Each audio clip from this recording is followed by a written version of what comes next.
cas, c'était une très bonne atmosphère, un peuple réceptif. C'était très bien. Oui, le thème était sur ta parole, Seigneur. Je jeterai le filet dans Luc chapitre 5, verset 1 à 5, si vous avez exploité. Comme résumé, et que le Seigneur Jésus, il est capable de tout. Il est le Dieu Tout-Puissant.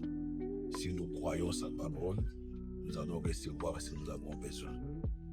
Comme Pierre, quand il a cru, il n'y avait pas de poisson. C'est vrai, c'est que la vie était vraie, il n'y avait pas de poisson. Parce qu'il connaissait bien les lacs, mais il a cru au Seigneur sur parole. Il dit, sur ta parole, Seigneur, je jette le filet. Dès qu'il a jeté le filet, alors c'était plein de poissons. Il n'y en avait pas, mais le Seigneur a prouvé qu'il est le créateur, il crée toutes choses. Et il peut créer tout là où il n'y en a pas, si nous avons besoin, si nous le prenons au mot de ce qu'il a dit comme promesse. Il a dit en mon nom, vous chasserez les démons. Tout ce que vous demanderez en mon nom, je vous le donnerai. Et si nous croyons à sa parole, il va nous donner toutes choses. Parce que sa parole est une parole créatrice. Ça crée là où il n'y a rien. Là où il n'y a pas les moyens, lui devient les moyens. Il est tout pour nous. Alors, c'était cela. Et que Pierre aussi, comme lui, il avait péché partout. De même, nous aussi, nous péchons sur l'océan de cette vie ici. Nous cherchons par-ci, par-là. Parfois, nous n'avons pas de solution. Mais quand nous revenons au Seigneur qui dit que crois en moi, tu verras la gloire de Dieu. Quand nous croyons en lui, nous voyons les miracles se produire. Comment ça se produit, nous ne savons pas. Mais lui, il est des miracles. Il peut tout donner.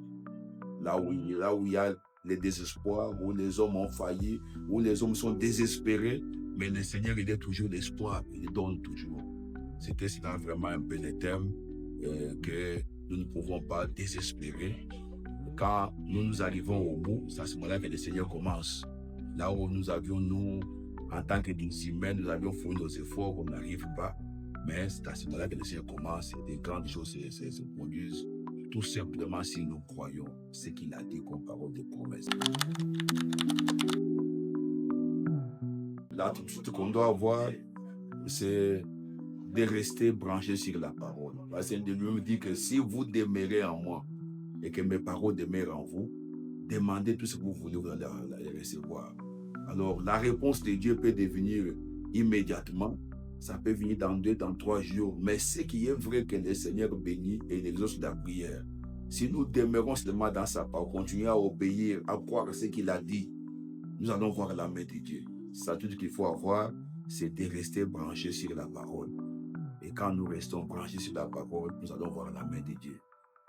Parce que le Seigneur ne peut pas mentir, il ne peut pas nous tromper, il ne peut pas nous faire échouer, mais il tient sa parole. Comme il tient sa parole, tout ce qu'il a dit va s'accomplir. Oui, vraiment, je voudrais les remercier. Voyez, les ministères, c'est basé sur la confiance. C'est la confiance, c'est ce qui fait la force du ministère. Quand quelqu'un a confiance en vous, vous devez l'honorer. Quand on vient sur sa chair, vous devez l'honorer parce qu'il a confiance en vous que vous n'allez pas planter quelque chose qui peut diviser le peuple de Dieu et que votre but c'est d'édifier, d'honorer les passés qui vous reçoivent. C'est cela ce qu'il faudrait faire. Vraiment, je les remercie. Je vais l'honorer, être reconnaissant. Je suis très reconnaissant pour le passé, Joseph.